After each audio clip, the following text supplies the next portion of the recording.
Affective association is the subconscious emotional connection or feeling state, such as joy, dread, or disgust, that an individual links to a specific object, behavior, or memory. This is part 8 of my series on the miscarriage of justice that incarcerated Lucy Letby for life for crimes she did not commit. And today's video is an investigation of the Cheshire Constabulary, the Chester Police. And the reason I mention affective association is because something that Carl said in his interviews recently really triggered a thought for me. Carl, for those who are not aware, is the father of an infant who was at the Countess of Chester neonatal unit when Lucy Letby was working there, and came forward recently to talk about the fact that Lucy Letby saved his daughter's life and that it's very hard for him to believe that she could possibly be a serial murderer. And he has told his full story on the unit. And he talked about how it was very intense and chaotic on the unit. And another thing that he said multiple times was that the police were called on a number of occasions due to violence. So not violence between the staff, but violence on the part of the families of the patients on the neonatal ward. And what this made me think of is the fact that the Chester police were, of course, involved with the hospital before the Lucy Letby situation arose. It is in their jurisdiction. So anytime there was violence or the need for intervention, the Chester police were called, which means that they have a history with the hospital. And it made me think about the fact that perhaps this had an influence on the disaster that ensued during the investigation of Lucy Letby. There was an incredible amount of emotion attached to the investigation that the Chester police did. And that emotion, I believe, made it impossible for them to see the big picture. They didn't even pursue other avenues of investigation once they decided that Lucy Letby was a murderer.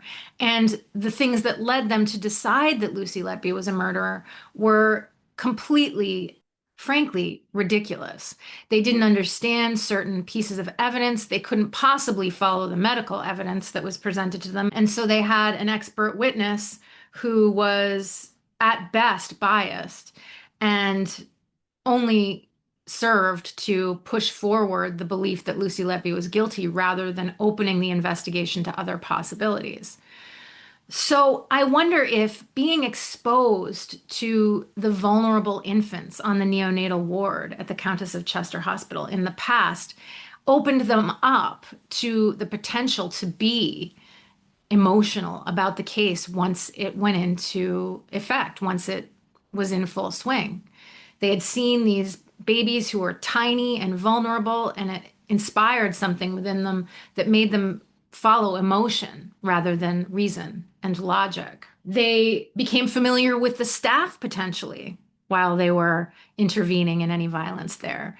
They may have gotten to know some of them. That may have influenced their emotional bias in the case.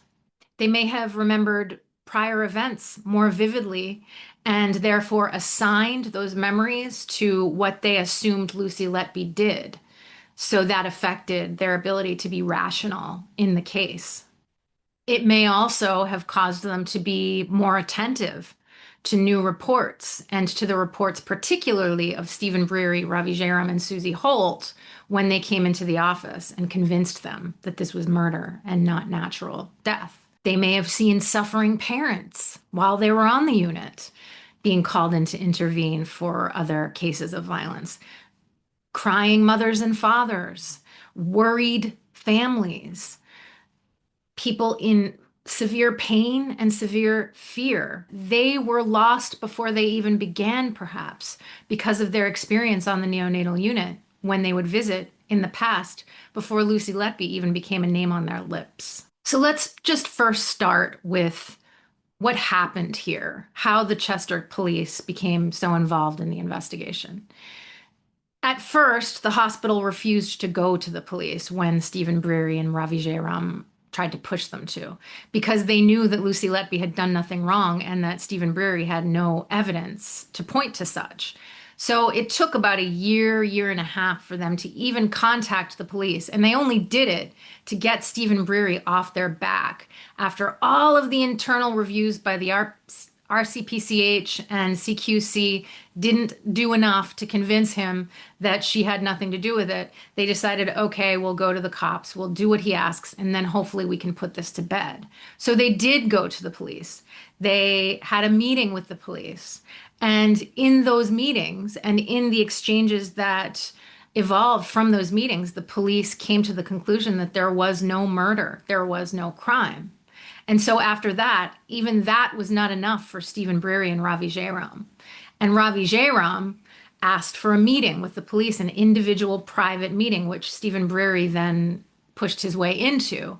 And then Susie Holt came along as well. And they met with the Chester police. And in that very short meeting, they convinced Nigel Wenham and Paul Hughes, investigators on the case that eventually came out of this, that Lucy Letby was a murderer. They've claimed, the police have claimed and still claim that no one ever used Lucy's name in these initial interviews, but they did use the word nurse.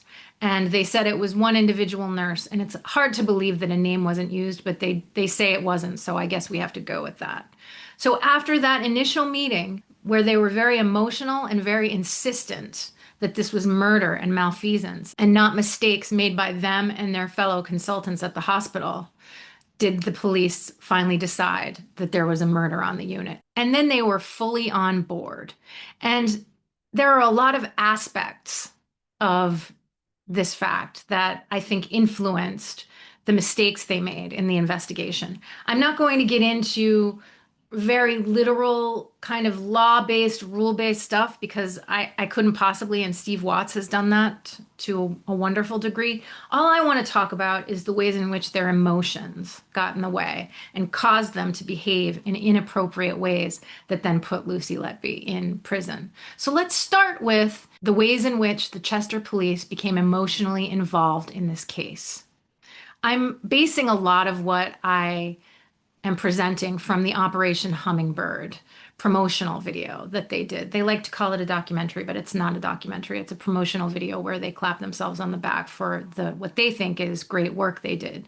What I think that is the pathetic excuse for police investigation that they did. And I just want to note that it's really hard to get through Operation Hummingbird. I've tried many times in the past few months. Finally, I realized I have to for this video, so I did, but it's really hard to get through because it's nauseating. And frankly, it's boring to listen to these people clap themselves on the back for the job they are supposed to do anyway. So the first way in which I think it's pretty obvious that emotion got involved was the fact that they have a history at the hospital and probably witnessed what goes on the neonatal unit, and it affected them emotionally. Simple as that. Another way that emotion hindered this investigation was the relationship with the families that developed throughout the case. Danielle Stonier in Operation Hummingbird talks about how she and the rest of the family liaison group would regularly contact the families if they wanted them to, and even gave them the option. Do you want us to contact you every week, no matter what's going on, or do you want us to only contact you when something happens, or do you want us to never contact you? And so this suggests that a relationship developed that, of course, is natural in, I imagine, any police investigation, but went too far here. They shouldn't be calling the families no matter what just to talk and talk about the case. That creates bias, especially since Danielle Stonier was one of the people who interviewed Lucy Letby. So that creates incredible bias. She's talking to the families, listening to them cry, listening to them suffer, and then she goes and investigates the suspect. Of course, she believes the suspect is guilty with those two things in combination. She wants to help these families feel better. She's talking to someone who everyone thinks is guilty of murder. She just jumps to that. That's emotion getting in the way of the investigation. Nicola Evans, she said, it's very important that we give as much detail for each infant as possible because that's what they deserve, which is, of course, true, but it's the way she said it, for lack of a better word. It's an emotional attachment to an outcome rather than a focus on the reality of the situation. And it suggests emotional attachment that isn't appropriate. Claire Hocknell, who was an analyst in the investigation, meaning she examined the evidence that they had and examined witness statements and things like that, suggested in Operation Hummingbird that the families were frustrated whenever Lucy Letby was released on bail. Lucy was arrested 3 times and questioned 3 times, and only the third time was she kept in prison. And the fact that she was arrested at all is questionable, according to Steve Watts. It's just not necessary. They could have just called her in for questioning. She willingly offered herself, in fact, and sent an email to Paul Hughes at the Cheshire Constabulary asking to come in and speak to them about what was going on. So they didn't have to arrest her. They did it for the dramatics of the situation, and that points to their emotion as well. However, that being said, whenever they arrested her the first 2 times, they had to release her because they didn't have enough evidence to keep her. And the families would express frustration to their family liaison officers. And Hocknell suggested that that was very difficult to have to deal with their frustration, which is not appropriate at all. Their frustration over Lucy Letby being let out on bail because there wasn't enough evidence doesn't play a role in this investigation, and yet it seems to have played a role, considering the fact that Danielle Stonier was part of the family liaison office and was a questioner of Lucy Letby. Danielle Stonier even said it was the lowest point in the investigation for her, having to explain to the families why Lucy Letby was being released each time, that there was pressure to explain that. If that's the case, then she should not be the one questioning Lucy Letby, and perhaps she shouldn't be involved in the case at all. In Operation Hummingbird, the promotional video, Nicola Evans suggested that she started with the investigation team for Operation Hummingbird as a specialist interview advisor, and that she was then moved up to the position that she eventually took, which meant that there were promotions within the investigation, which creates an incentive to give the right answers in the investigation. It doesn't seem appropriate to me at all. It's perhaps how it works, but if that's how it works, it doesn't seem fair. If you do what the leads of the team, like Paul Hughes, want you to do, you'll be promoted. So what does Paul Hughes want you to do? Prove Lucy Letby is guilty, which is all they cared about. To me, that's inappropriate and also adds to that element of emotion getting in the way of the investigation. Danielle Stonier also talked about the moment when they learned that the prosecution was going to press charges for all of the cases that they presented. And the way she discussed that was with such pride and glowing excitement that they had succeeded in getting this case forward to the CPS. And I understand that they put a lot of work in and they don't want that work to be for naught, but the emotional connection to that happening seems inappropriate to me. Why was it so exciting and such a momentous occasion for you to receive this email from the CPS letting you know that the charges were being pushed forward against Lucy Letby?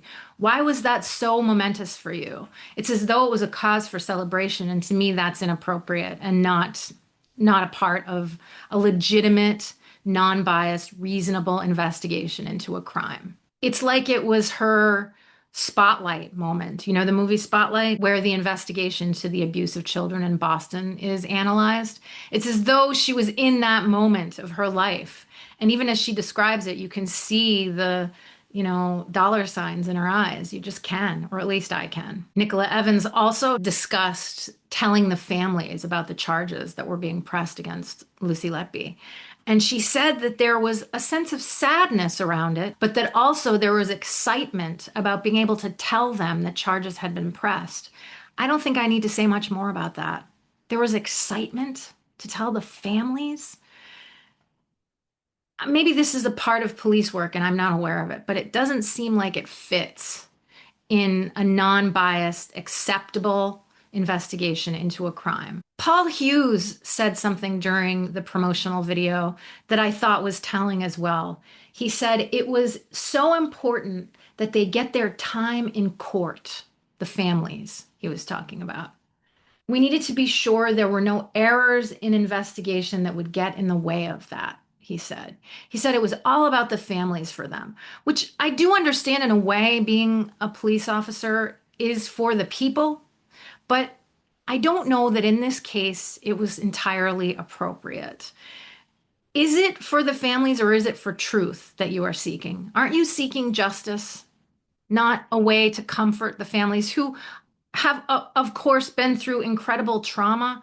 But is this really your job, to be settling that trauma for them, solving the grief that they are being forced to work through because of their loss? Is that your job? And is it your job to get them their day in court so that they can talk about their emotional experience? That is emotional bias at its greatest. And then lastly, an example of the ways that emotion played such an enormous role in the investigation was Paul Hughes, again, talking about the response of the investigation team when they learned that charges were going to be pressed. He said, the charges were read out and we didn't know what people would do. You know, would they clap, cheer, celebrate, cry? He added, but those were the first words that he used: clap, cheer, celebrate. And again, I understand that there was a lot of work that was put into this investigation, but it is not a situation to celebrate. Celebration means that you've been fighting for something that you know to be true for a long time to come to fruition, and it has. How did they know that this was true? How did they know that these murders were committed? They didn't. They were basing it on the story built by a charlatan who asked them to come in and be an expert for them because he wanted the money that it would pay him to do so. And now we're going to go into the many ways in which they misunderstood, misinterpreted, and simply didn't understand the evidence that was presented to them. And we'll just start with the medical aspect of it. Of course, they couldn't understand any of the medical information that they were presented with. They had no idea what was being said to them when Evans presented them, or when Breary or Jayram presented them with information about the cases. They just received it as fact, because what else could they do? Before we get into their misinterpretation of evidence, I just want to say one more thing about the emotional aspect of Operation Hummingbird. And that has to do with the fact that they hired a psychologist to be present for the staff throughout the investigation. And I did some research about this to see if this is the norm. And apparently it is. Apparently, when an investigation involves child death or is particularly long and stressful, psychologists will be called in as to be a resource for the investigators to use to help them get through. So it is normal. Dr. Claire Foster served as a psychologist for the investigative team and for the families during the court process. And I do understand why this would be necessary, but I also suggest that that could be dangerous in a setting like this. And Claire Foster herself suggested that the investigation mushroomed out, and she described it in a really perfect way. She said it starts in the investigation room and then spreads out into the rest of the team, and then into the community, and then into organizations, and then into systems. And what she was describing was the suffering within this inherently painful investigation. But the way I heard it was a witch hunt also mushrooms out in that way. And I wonder if unwittingly the presence of a psychologist helped to spread this virus of persecution that led to the belief that Lucy Letby was guilty of murder and attempted murder when in fact she was not. And I wonder if there was some poisoning of the well there, in that this psychologist worked with the families and with the police. Again, I don't understand these operational aspects of investigations enough to really say, but to me it's questionable, especially considering the outcome of this situation. It's just a thought. But back to the ways in which the police completely bungled the investigation in terms of evidence, and the problems that developed because of their emotional attachment to the case. First, I think once they met with the famous Ravi Jairam and the very insistent and demanding Stephen Breary. I don't know enough about Susie Holt to assign characteristics to her. But once they met with those two and they were brought into the fold, I think they got the idea that they'd be like Clarice Starling in Silence of the Lambs. I don't think it was conscious, but I think they decided that they were going to become a hero unit. And so from there, all of this blossomed out. They had these hopes of becoming an award-winning investigation. And in fact, it did. They did win awards. And they even made jewelry for the awards ceremony that they had, as though this is a time for celebration. I think that one of the problems that led to the misinterpretation of information was the Dogberry aspect, which many of you may know the character of Dogberry in Much Ado About Nothing. He is a constable in the play who always mispronounces things and always gets things wrong, but thinks he's the smartest person in the room. And he's a comedic element of the play. And I think some of that happened with them. I think that they had an elevated belief about their abilities in this situation. And even though they were wrong most of the time, they kept pushing forward. And it actually is laughable sometimes if it weren't so horrifying and terrible for Lucy Letby and her parents. As mentioned before, they saw awards, accolades when this case came about. They saw what they stood to gain. I don't know if it was totally conscious, but I'm sure it was part of it. And so they dipped their toes in the waters of acceptability. They went to the Guardian right after their meeting with Stephen Breary and Ravi Jairam. They went to the Guardian and disclosed that they were investigating at the Countess of Chester to see if there had been murders. And then they waited to see what would happen, to see whether the public grabbed on. And the public did. And I did some research about this. Is this something that the police do? And in fact, it is something they do. They do use the press to test the waters and see how an investigation will reflect onto the public because they want public confidence.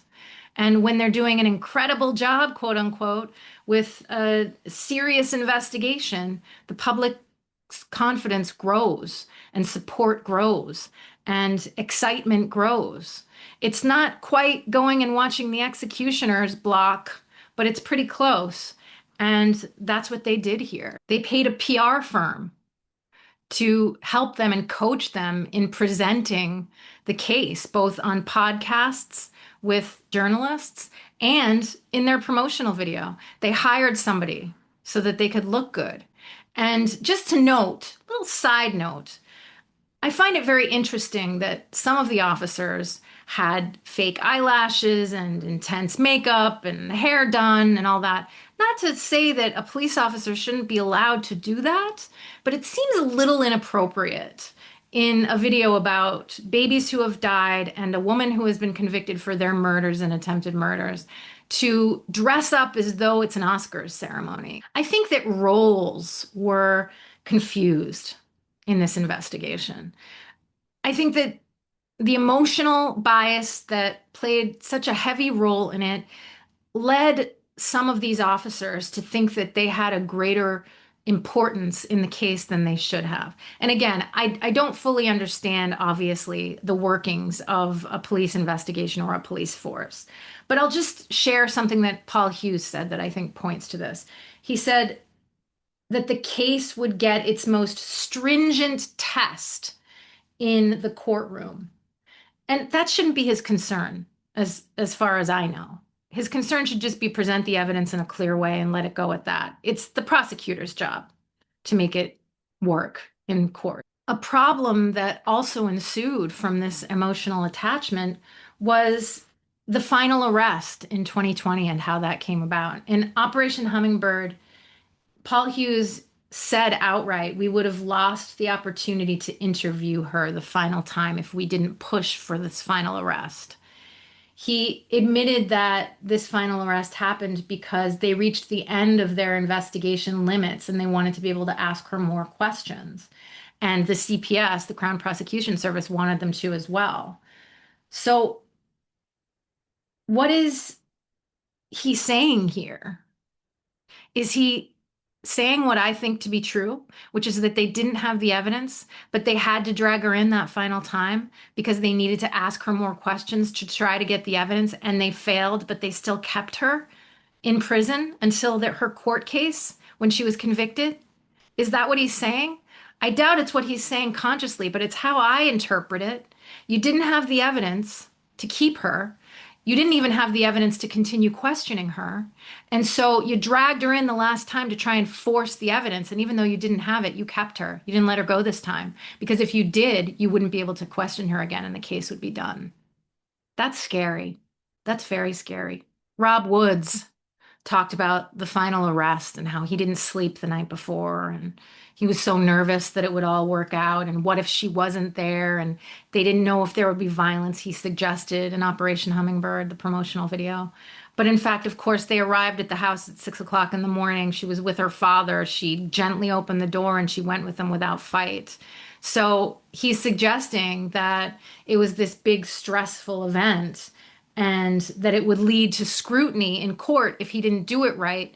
And so he wanted to make sure he dotted all the I's and crossed all the T's. He was dramatically and emotionally conducting an arrest in a way that humiliated Lucy Letby, humiliated her family, and didn't need to happen. In fact, no arrest should have happened at all. Another way in which emotion is clearly displayed and led to mistakes that are irreversible is the fact that they seemed to believe that the harder they worked, the more questioning they did, the more witnesses they talked to, the longer it lasted, the better the investigation. And that just simply isn't the case. Just because an investigation is long doesn't mean it's good. It may be opposite.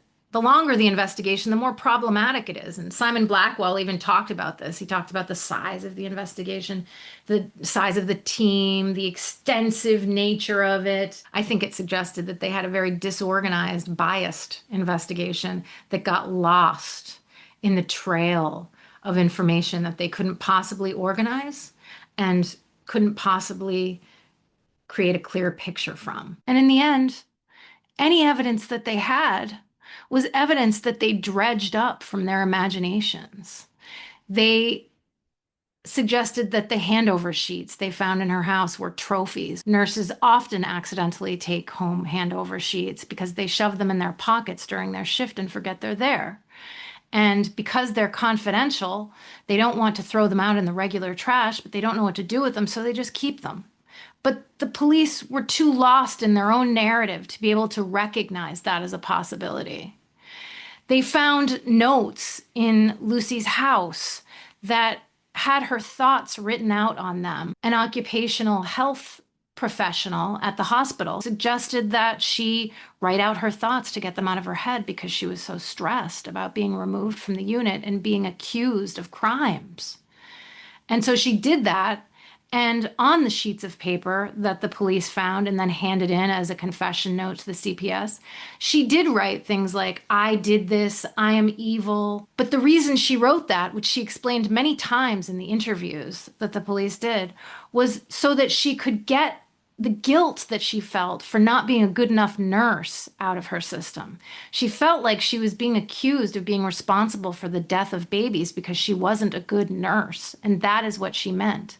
On the same paper, she said things like, "I'm a victim. Why are they doing this to me? I'm innocent. No one will ever understand." All on the same piece of paper that the police chose to ignore and only go with half of the sheet of paper that they used and refused to hear any other explanation for it except the one that they wanted to hear. The RCPCH report that was released right before the police started their interrogation of Lucy Letby was never released to the court, and the police chose not to pay attention to it. Michelle Warden, who worked at the Countess of Chester and was aware of the RCPCH report, tried to put it to their attention, and they told her they weren't interested. They just wanted to know if she knew anything about Lucy that they could use. They didn't want to hear about the RCPCH report, which exonerated her. or any report that exonerated her.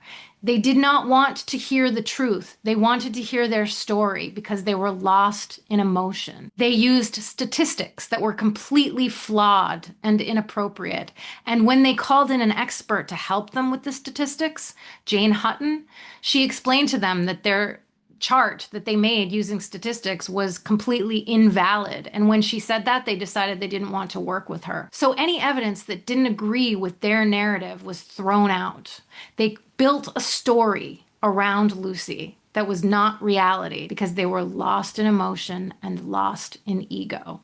So we've got a bunch of humans who came together, made a decision, then met with other humans who were emotional and angry and insistent and intense, who insisted that this was murder that was happening in the hospital rather than just a failing unit that couldn't handle the babies that they had.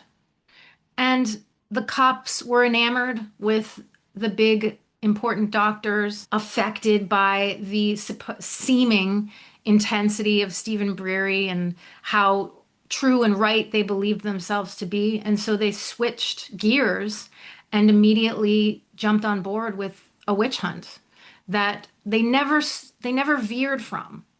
Never once did they even suggest looking into the hospital itself, looking into all the doctors and the other nurses, looking into the history, the medical histories of these babies and how that might affect the deaths.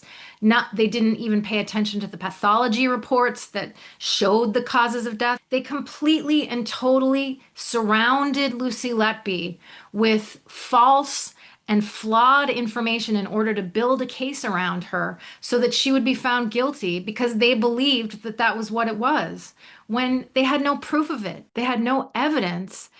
And frankly, they didn't have the wherewithal to conduct this investigation in the first place.